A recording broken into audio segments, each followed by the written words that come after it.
মিশরের কায়রো, পূব আকাশের সূর্য ঘুরে ঘুরে অস্ত যাওয়ার পথে, যেন আলো আধার ঠিক মুখোমুখি। এক শহরের একটি সম্মেলন আর গুটি কয়েক বাক্য, কিন্তু শব্দগুলোর ভার যেন পুরো মধ্যপ্রাচ্যের ভারসাম্যকে তোলপাড় করে দিচ্ছে। কায়রোতে বসলো এক নাটকের মঞ্চ, যে নাটকের মূল চরিত্র দুটি মুখ, যারা বসলেন মুখোমুখি। এদের একজন ইরানের পররাষ্ট্রমন্ত্রী আব্বাস আরাকচি এবং অন্যজন মিশরের পররাষ্ট্রমন্ত্রী বদর আবদেলাত্তি। কিন্তু তাদের কথায় ছিল না শুধু বন্ধুত্বের বার্তা, ছিল এক নীরব চ্যালেঞ্জ, যা একই সাথে শুনছে তেল আবিব আর বুঝেছে ওয়াশিংটন। আরাকচি বলেন, আমরা প্রস্তুত যে কোনো পক্ষকে নিশ্চিত করতে যে আমাদের পরমাণু কর্মসূচি সম্পূর্ণ শান্তিপূর্ণ, কিন্তু এই নিশ্চয়তা কি RICL TMX যুগের পর যুগ স্থাপনা থাকে মজবুত। একতরফা হবে এমন প্রশ্নের পরই ছোটে এক তীক্ষ্ণ কূটনৈতিক তীর। প্রশ্ন ওঠে ইসরায়েলের অসংখ্য পারমাণবিক অস্ত্র সম্পর্কে পশ্চিমাদের নীরবতা নিয়ে। আরাকচি বলেন, এটা কি ন্যায় বিচার? একই সঙ্গে তিনি প্রশ্ন তোলেন NPT চুক্তির যৌক্তিকতা নিয়েও। তিনি বলেন, চুক্তি যদি হয় তা সবার জন্যই হতে হবে, নিয়ম শুধু ইরানের জন্য নয়।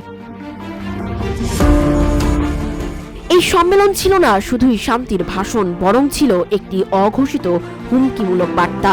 ইরানের শান্তিপূর্ণ কর্মসূচিকে হুমকি বলা আন্তর্জাতিক আইনের পরিপন্থী। এ বক্তব্যে পরিষ্কার, তেহরান এখন শুধু প্রতিরক্ষার নীতিতে নেই, বরং তারা পশ্চিমাদের কৌশলগত ভণ্ডামিকেও চ্যালেঞ্জ করছে। অন্যদিকে তিনি হুঁশিয়ারি দেন, যদি ইরানের অধিকার স্বীকার না করা হয় তাহলে কোনো চুক্তি হবে না। এ বক্তব্য যেন একটাই বার্তা দেয়, আর তা হলো সম্মান ছাড়া চুক্তি নয়। তবে নাটকীয়তার এখানে শেষ নয়। মিশরের স্পষ্ট অবস্থান, তারা ইরানের সঙ্গে সম্পর্ক উন্নয়নে আগ্রহী, কারণ এতে লাভ গোটা অঞ্চলের। গাজার মানবিক বিপর্যয়, ইসরায়েল হামাস সংঘাত, সব মিলিয়ে এক অদ্ভুত ব্যাকগ্রাউন্ডে তৈরি হচ্ছে নতুন বলয়। আর এই নতুন বলয় রয়েছে ইরান, মিশর আর ফিলিস্তিন ইস্যুতে ঐক্যমত্যে থাকা পক্ষ। তবে এই পরিস্থিতিতে প্রশ্ন একটাই, এই বলয় কি যুক্তরাষ্ট্র ও ইসরায়েলের বহুদিনের আধিপত্যবাদকে সরাসরি চ্যালেঞ্জ ছুড়ে দিচ্ছে? বিশ্লেষকরা বলছেন, 2018 সালে ট্রাম্প প্রশাসনের চুক্তি ভঙ্গ পর্বের পর তেহরান এখন আর শুধু আস্থা নয়, চায় কার্যকর প্রতিশ্রুতি। আর ইসরায়েলকে বাদ দিয়ে পরমাণু আলোচনা, তা এখন ইরান মানছে না। তেহরানের ভাষায় চাপ নয়, প্রয়োজন প্রতিশ্রুতি বাস্তবায়ন। শান্তির কাগজে স্বাক্ষর চাই, কিন্তু সম্মানহীনভাবে নয়। তবে কি এই কায়রো সম্মেলন শুধুই কূটনৈতিক নাটক, নাকি এ এক নতুন ভূ রাজনৈতিক রহস্যের সূচনা?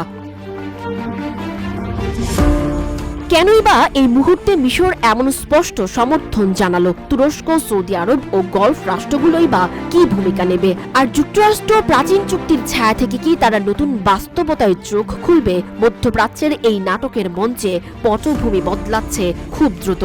চুক্তির কলম এখন আর শুধু কাগজেই লেখে না, তা ভবিষ্যতের মানচিত্র আঁকে। এখানে শব্দ নয়, বার্তাই সবচেয়ে বড় অস্ত্র। রহস্য গভীরতর হচ্ছে, উত্তর লুকিয়ে আছে অনিশ্চয়তার ধোঁয়াশায়। এই বলয়ের গন্তব্য কোথায় তা জানতে প্রতীক্ষায় পুরো বিশ্ব।